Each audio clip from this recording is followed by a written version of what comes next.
Hello, I'm Brian Tracy, and today I want to talk to you about selling your products internationally.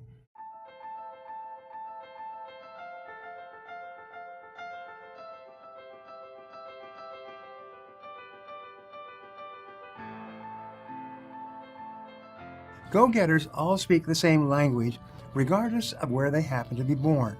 They understand drive, determination, and focus immediately without anything getting lost in translation.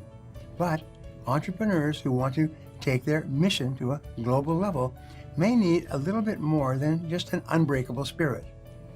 There's an art to handling people from other cultures and identifying priorities that may be wildly different from your own. Thankfully, the rewards of your efforts can be well worth the work that you put in. Even though it might be scary to venture into new markets, the opportunity is undeniably there. Experts advise companies to put their top talent into expansion rather than saving it for those at the lower levels. New ideas, products, and brands are seeing incredible success as values and expectations shift around the world. In fact, most countries have so many opportunities that the real problem is finding out which ones to concentrate on. Those who can adapt their service or product offerings to fit with different people all over the world may soon find themselves drowning in increased business. And with the advent of the internet, there are now even more ways to test the waters before diving in. One of the more difficult things an entrepreneur can do is to get a handle on how different cultures function in the real world. Even more frustrating, they may find the culture is widely different in two different sections of the same country.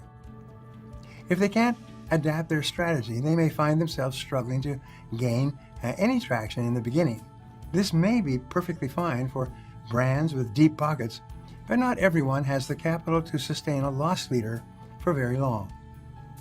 When Best Buy opened up overseas, they thought their business model would appeal in much the same way it did to Americans. But not everyone enjoys navigating a store that's big enough to build airplanes in. If the decision makers at Best Buy had known this before pulling the trigger on their international campaigns, they might have been able to tailor their marketing to address this problem, or even to change the format of their stores.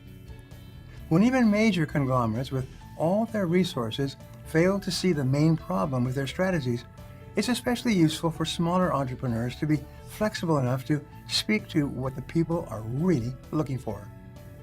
When figuring out the specifics of how to conduct yourself in the country, you should do at least a little bit of research before getting started.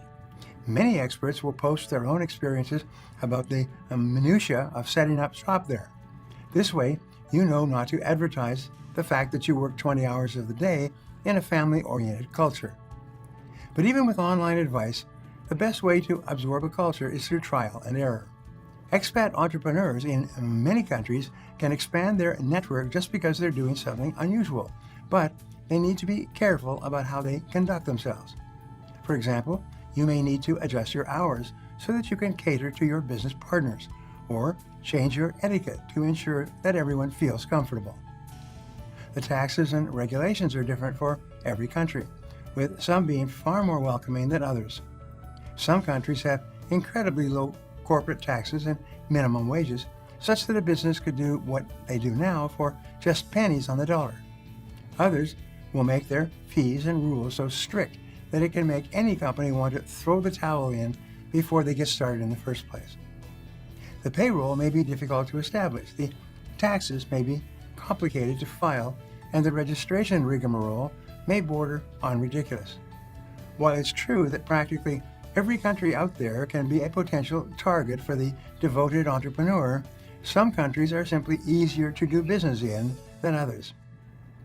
Entrepreneurs also need to be aware of how they are seen within the country apart from the official rules and regulations. Some countries are notorious for being rather lax when it comes to both the formal laws and the enforcement of those laws. But if you upset or disrespect the wrong authority, you may find yourself in a world of legal trouble.